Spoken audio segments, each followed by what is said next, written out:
Hey lovies, welcome back.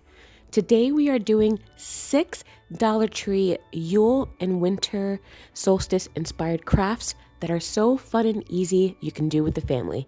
Lots to do, let's get started.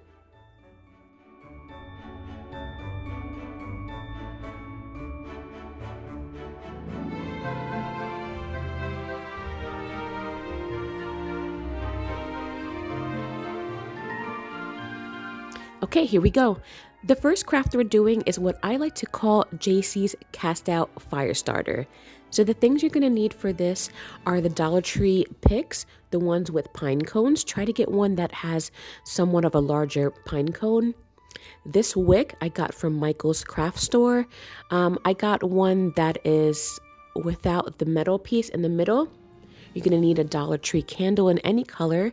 I chose red to associate with the fire. And you're going to need a piece of paper. And I also like to sprinkle loose incense. So why I like to call this JC's Fire Starter, which is kind of from my craft name, JC Autumn, is that I've seen fire starters and I've seen actual wishes that you put into the pine cone. But since I'm writing wishes and blessings on my Yule log, I decided to put things that I wanted to banish. So see, here I'm putting in like stress buildup, blaming others, negative thoughts and things like that, or other events that you just kind of want to cast out and leave in 2020. So basically what you're going to do here is you're going to take the wick and you're going to wrap it around. This is nothing new. This is a typical fire starter setup. Once you're done wrapping the wick around the pine cone, you want to leave a really nice, maybe an inch of wick on the top. That'll be what you burn first. Next, you're going to roll up all of the things that you want to banish for 2020 or cast out.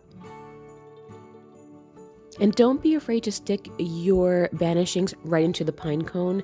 It definitely holds them all, as you see here. Next, you want to take your Dollar Tree candle and put it in a pot of boiling water. It takes about 45 minutes to get it liquidized and put in a Dollar Tree bowl, as you see in here. You want to dip your pine cone no more than 3 times and make sure they dry before each dip. On the last dip, before it fully dries, go ahead and sprinkle your incense.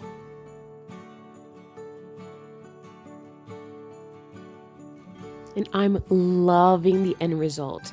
I'm loving that this has such a good meaning and is such an addition to the Yule log, where the Yule log has blessings and my fire starter has banishing. Perfect for that duality of the season. Our second DIY, we're going to be creating a tarot pouch, completely out of Dollar Tree items. A sewing machine is preferred for this project, but you could get away with it with a hot glue gun. I did get these steps from alandacraft.com, and I'll leave her tutorial video below if you need to slow it down a bit. But the first thing we're going to do is draw a 1/2 inch line from the longest side of the pattern. Any lines that you make, you're going to want to come back with an iron and make sure that it's nice and creased. Next, you're going to want to draw a 3.5 inch line from where you just creased it. If I had a clear ruler, I wouldn't have to do the step of notching it, but I don't. So either you have a clear ruler and can just draw one line, or you can do the method that I'm doing here. The next line is 3/4 from that 3.5 inch line that you just made. You're going to want to fold your material over and you're going to want to stitch, leaving room for the ribbon to tie and then stitch at the top. And here you can see that that's my hole and I've stitched along the edge. Now I want my ribbon in the middle, so I'm going to refold this and have that seam along the sides. You're going to want to fold the top to meet one of the last lines that you previously drawn.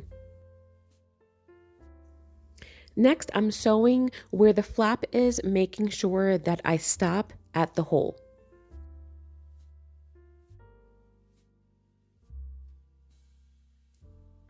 With every stitch, you want to make sure that the hole is still there. That's really, really important. Now, to keep the ribbon in place once you feed it through, you're going to want to measure a 1/2 inch from the top. That way you have a nice space for your ribbon to lay. Here you can see the bottom line, my hole, the top line, and you can finish off the top just for decoration. Okay, coming to the last couple steps here. Again, if you need to slow this down and see a tutorial, I left Landa Crafts tutorial video below. Feeding the ribbon through is pretty easy. So you're going to take your ribbon and tie it to a large safety pin. That safety pin, you can just feed it all the way through until you get to the middle. You want to make sure that your ribbon is long enough that it had some tails.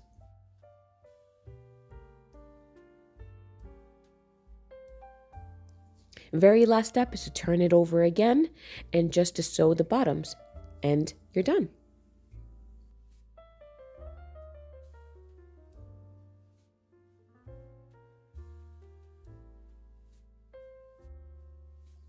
Next step is a bonus and is completely optional. Where we have the hole for the ribbon, you can put a decoration there. I chose bells because I love the sound of them when I want to pop them into my altar bag.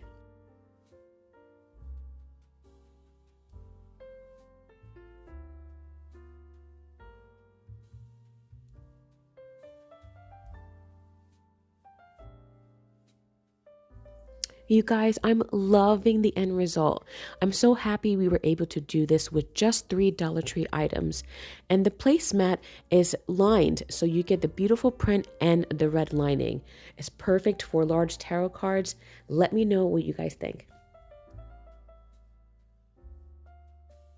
Next up, we have the 2 nutcrackers that we will be turning into the Holly King and the Oak King.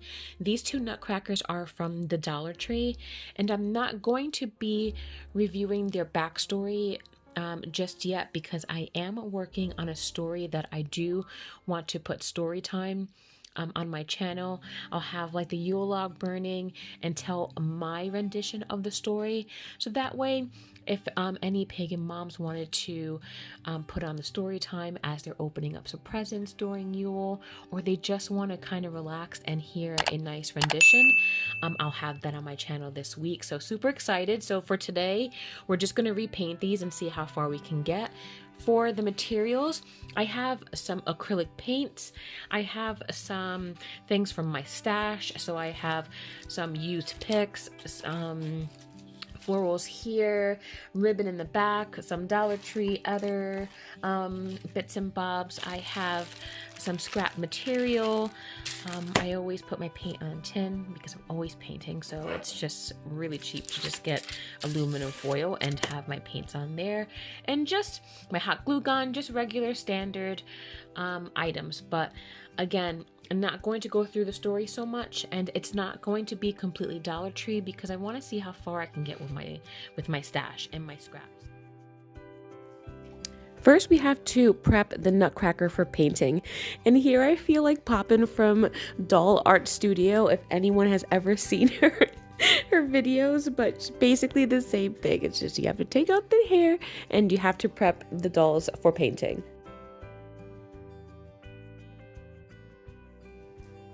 The hat is already red, but I wanted to go in with kind of a deeper color.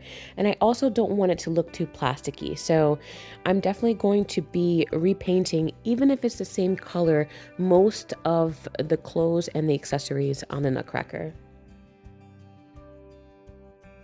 We're starting with the Oak King, and the Oak King really symbolizes fire, the lighter half of the year, warmth. So I wanted to have a little warmer skin tone for the paint.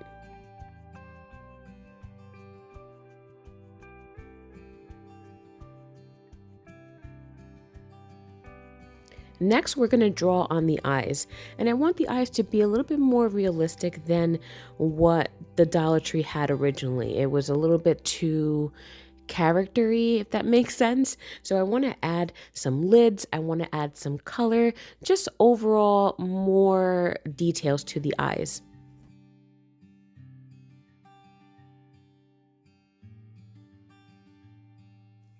A tip here, using a pencil is good to erase any of the mistakes that you've made. And I really want you guys to understand you don't have to make it exactly like this. You don't have to make it this detailed.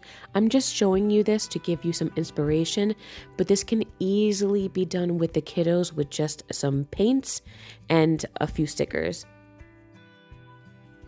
How detailed or how kid-friendly you want this to be is completely up to you.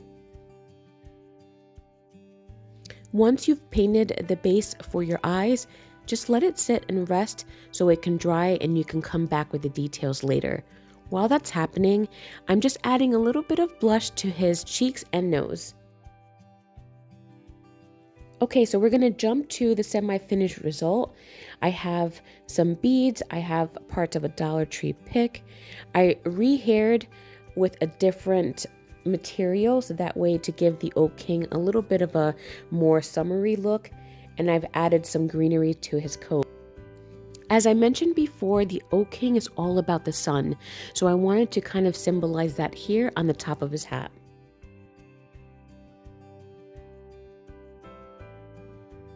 And next we're just going in with details. You can stop here or you can keep going, but I really wanted these nutcrackers to be lush. I wanted them full of detail just so you can see how far a Dollar Tree nutcracker can go. And so far, I'm loving it. Next, I wanted to continue with the details. So I chose to give him cloth cuffs, and here I'm just choosing a pattern that best suits him. So I chose this red and gold one to kind of already match the cuffs that were there. I did want to put a ruffle to it. So adding ruffles is very easy. You can use adhesive like I am here, or you can go in with a sewing machine. I'm showing you both, but you're going to gather bunches and then press them down with your adhesive, and that's how you get a really nice ruffle. Once you're done, I'm going to just go ahead with my hot glue gun and glue them in place. I didn't like the belt that was there, so I just kept wanting to add a little bit more sparkle, a little bit more holiday to the nutcracker. So I'm going in with a gold ribbon that I got from Michael's, and that's going to replace the belt.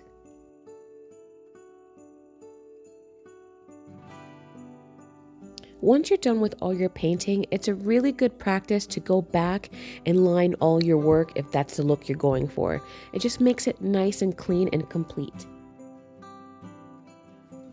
Even though the Holly King is more on the heels of evergreens and hollies, I did want to give the Oak King a really cute wreath just to symbolize his reign around the Yule season. And you guys, we completely crushed this Dollar Tree nutcracker. He's so cute and worlds better than what we originally started with. I'm so happy that we were able to repaint him and put a little wreath in his hand and pretty much keep with the aesthetic. Let me know what you guys think. Up next, we're going to be repainting the Dollar Tree nutcracker to symbolize the Holly King. And I wanted him to look vastly different than the Oak King, which he should, because he reigns at summer solstice, which is the longest day of the year, whereas the Oak King really symbolizes Yule or winter solstice, which is the longest night. So super different, and I definitely want to bring the coolness to this nutcracker, so let's see how we do.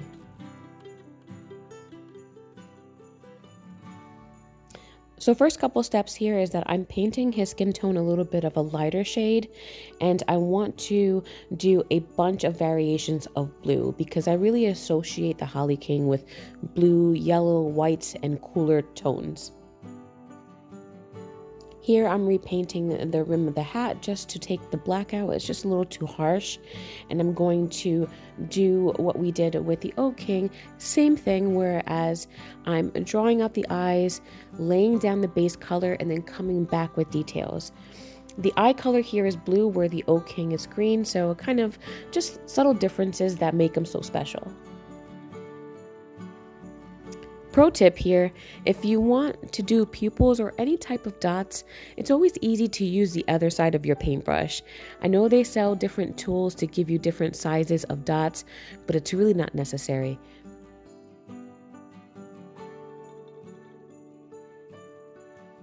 Next, Dollar Tree sells these really cute sticker sheets, and this one is really nice because it has glitter and it has trees and snowflakes. So we're choosing the smaller snowflake to put on his hat, and it's just, I felt that that was a perfect spot for it. The Holly King and Oak King, or the solstices, are just so important in duality. So just like I had the sun symbology on the Oak King's hat, I'm coming in here and just drawing some of the moon phases, because again, the Holly King is all about reigning the darker half of the year. So I really wanted to put that on his coat, and it's so cute. The moons really just kind of brought it to a whole new level.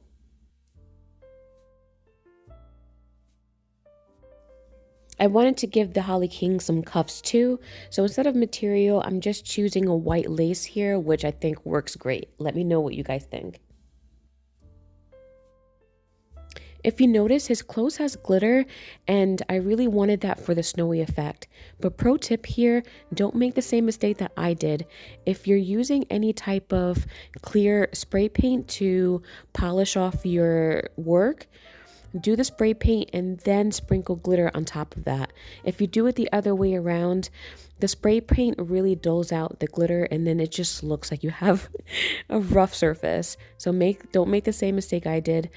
Do the spray paint and then finish it off with glitter. It will stick to the paint and it will remain really nice and sparkly. Okay, so I wanted to come in and show you the eye details here.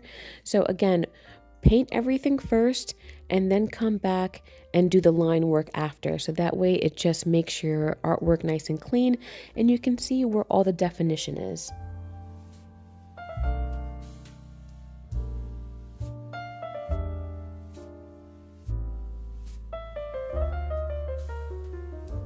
I'm also coming back to the moons to detail those out and add the shading to the moons where the actual moon is not lit.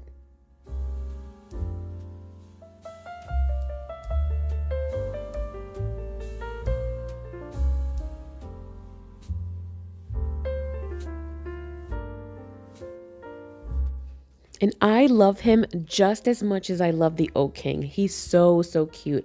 I love the white hair. I love that we gave him a holly type of scarf to wrap around him. I love the belt, and we gave him some snow boot covers. And he also has a snowflake garland that has a really big moon charm. He's just so perfect in every way. I love him so much.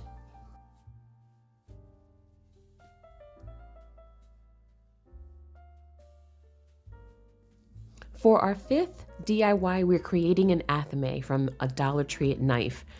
Now, I do want to preface that this knife is sharp, and I wouldn't suggest bringing this to ritual. If you're going to like a public ritual or if you have a coven, I would highly suggest that you can make Athames for any Sabbath from using the Dollar Tree knife. I would just use it for personal practice. And this knife from the Dollar Tree is perfect for an Athame. It's not a large kitchen knife. It really fits really nice in the hand. It has a short blade and it's stainless steel with a black handle, which is really the primary needs for an Athame. A highly misconception of the Athame is that it has to be a double-edged blade. It doesn't have to be a double-edged blade if your practice doesn't call for it to be so. So I know that a lot of people use Athames to cut pentagrams or draw pentagrams in the air when they're calling the quarters, but if that's not something you do, then you don't need a double-edged blade, and that's just one of a few examples. There are many different variations of the Athame.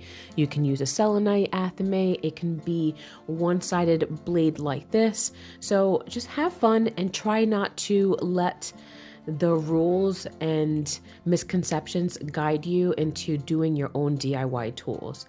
So here I'm using a Dollar Tree ribbon. I'm simply wrapping it around. I wanted to still carry on the green and the red because I want this to be a Yule Athame.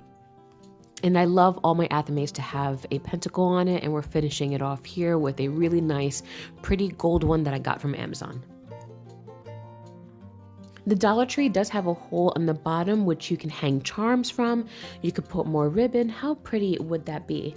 But you guys, look at the end result. It's so nice. I decided to cover the hole, and you can make this as elaborate, as basic as you want. You can make one for every holiday.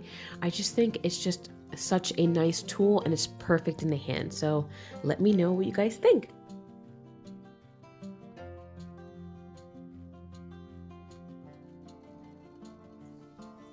Our final DIY for today has to be one of my favorite of the bunch. It's so fun and it can be whatever you would like it to be. For my Dollar Tree sleigh, we're making a 12 days of Yule calendar, but it's going to be a spell calendar. However, you can take this tutorial and do whatever you would like for the 12 days. It's just important that we practice something for the 12 days of Yule. So what I've done here is that I've chosen a paper that you saw that had like moons and suns in it, which is perfect for a winter solstice, as you see here. So I'm just tracing the actual sleigh, and I'm just distressing the sides just in case I happen to snip a little bit shorter than the edge. I put some sewing detail just to have it look a little bit nicer and polished, and I'm going in again with some Fabri-Tac and just laying down the glue so I can simply put the paper on top. I was going to paint this, but the paper is just so much nicer and cleaner.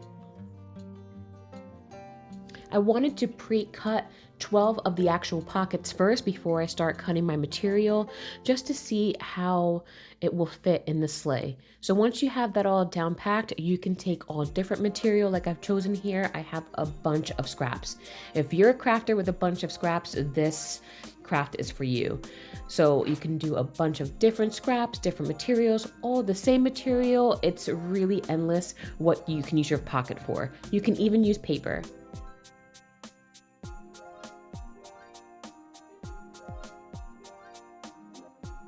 Once you have all your squares cut out, you're going to want to go in and use another adhesive to put them onto your sleigh, as you see here.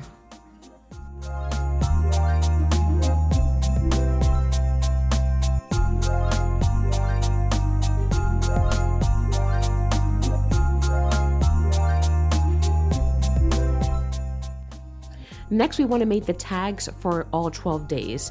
So again, I'm going to cut a template just to make sure that they fit within my squares.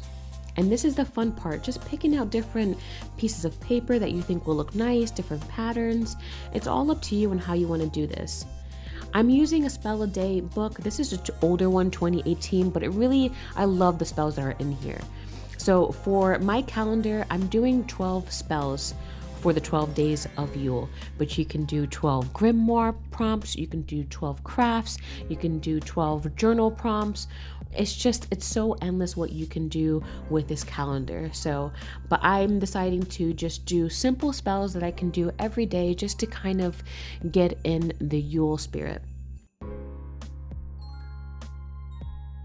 I've used stickers for my numbers, but you can paint them on, and there's other options that you can do if you don't have any stickers. So here I'm just picking out a lighter color for the top of the sleigh. So now that you see we have all of our tags, it's time to kind of cover up the Merry Christmas on the top. And it's just super simple, matter of tracing, cutting, just designing and putting the actual words 12 days of Yule and then attaching it back to the sleigh.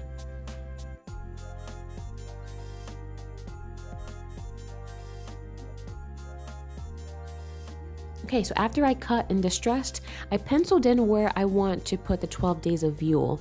You don't want to go straight into writing the text because you want it to be even and you don't want to do all this work to really mess up at the end. So do that extra step, just trace your letters out, and here I'm using a Tombow marker to do some modern calligraphy.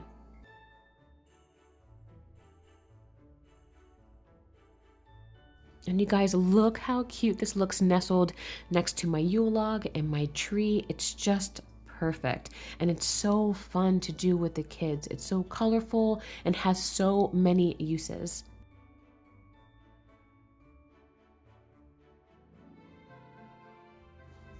The first day is an easy one. You're going to charge a strand of lights with positive intentions. You're going to focus on joyful and positive feelings and visualize the lights glowing with magical energies. Day 2's spell is creating a prophetic dream pillow with simple herbs.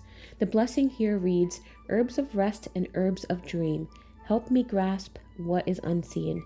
Tangled in the web of sleep, release me from what I do seek." If you're trying any of these out, don't forget to tag me. I would love to see your work. And until next time, guys, bye.